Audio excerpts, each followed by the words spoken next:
relever la correction de l'exercice 1 du sujet d'Amérique du Sud qui a été proposé à nos candidats le 21 novembre 2017.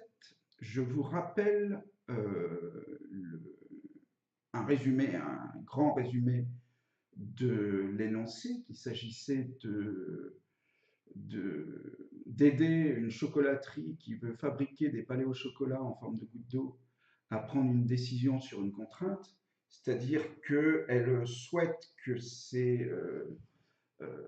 qu'elle puisse réaliser au moins 80 palets au chocolat avec 1 litre de pâte liquide au chocolat.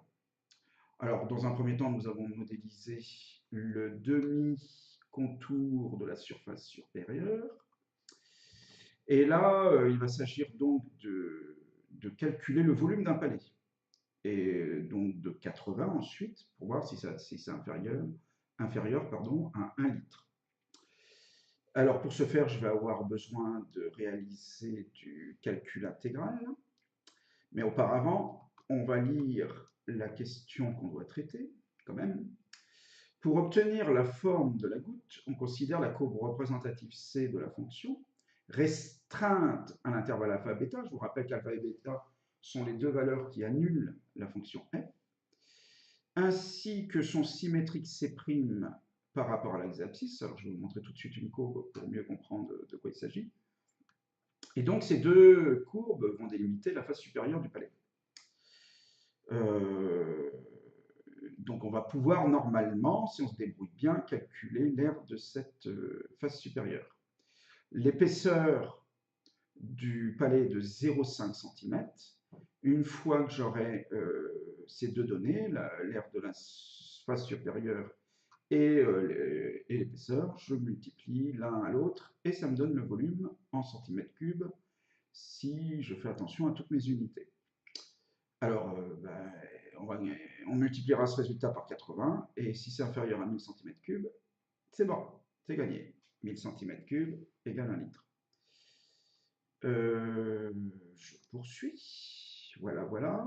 Alors voici, avec le dessin, peut-être que ça va, cet énoncé va se clarifier. Les deux courbes C et C'. Alors C', c'est symétrique de la partie de f, donc comprise entre alpha et bêta, qui sont les deux valeurs qui annulent cette fonction. Voilà, donc on a forcément une partie qui est comprise entre deux nombres qui annulent f, et la symétrique de cette partie par rapport à l'axe des abscisses. Bon, ça ressemble vaguement à une goutte d'eau, on ne contestera pas ce fait. Donc, ce qu'on sait faire, nous, en mathématiques, c'est calculer l'aire de la surface assurée. Il suffit de calculer l'intégrale de alpha à bêta de f de x dx. Mais comme cette fonction est négative, il faudra mettre un moins devant le calcul de l'intégrale. Pour calculer l'intégrale, il faut donc connaître une primitive, mais ça c'était l'objet de la précédente question dans la précédente capsule. Et donc ensuite j'ai fait grand F de la borne supérieure, bêta, moins grand F de alpha, la borne inférieure.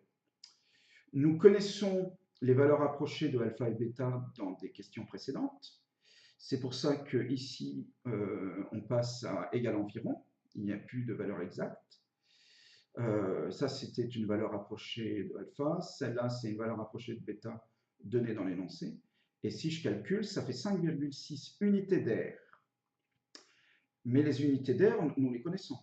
C'était 2 cm sur l'axe des abscisses et 1 cm sur l'axe des ordonnées. Donc, il faudra, pour avoir le résultat en centimètres carrés, multiplier par 2. Auparavant, on va multiplier par 2, mais pour avoir la totalité de l'aire de la goutte d'eau. La partie assurée mesure 5,6 unités d'air, la goutte d'eau le double, donc 11,2 unités d'air. Donc c'est à ce moment-là qu'on nous multiplions par 2 cm², puisque une unité d'air vaut 2 cm². Nous parvenons à 22,4 cm². Ça, c'est l'air de la surface supérieure de la goutte d'eau, de la palette en chocolat. On va multiplier par 0,5 pour avoir le volume de chaque palette en chocolat. Donc, on retrouve 11,2 cm3. Et pour avoir le volume de 80 palettes de chocolat, je multiplie par 80. 80, ça fait 896. Donc, j'ai besoin de 896 cm3 pour réaliser 80 palets. Donc, on est bien dans notre contrainte, puisqu'il faut que, avec 1000 cm3 de pâte à chocolat, je réalise au moins 80 palets. C'est le cas, puisque 896 est inférieur à 1000. Voilà, ceci achève la résolution de l'exercice 1 de ce sujet. Je vous remercie de l'avoir suivi jusqu'au bout et je vous dis à très bientôt pour une autre résolution. Au revoir.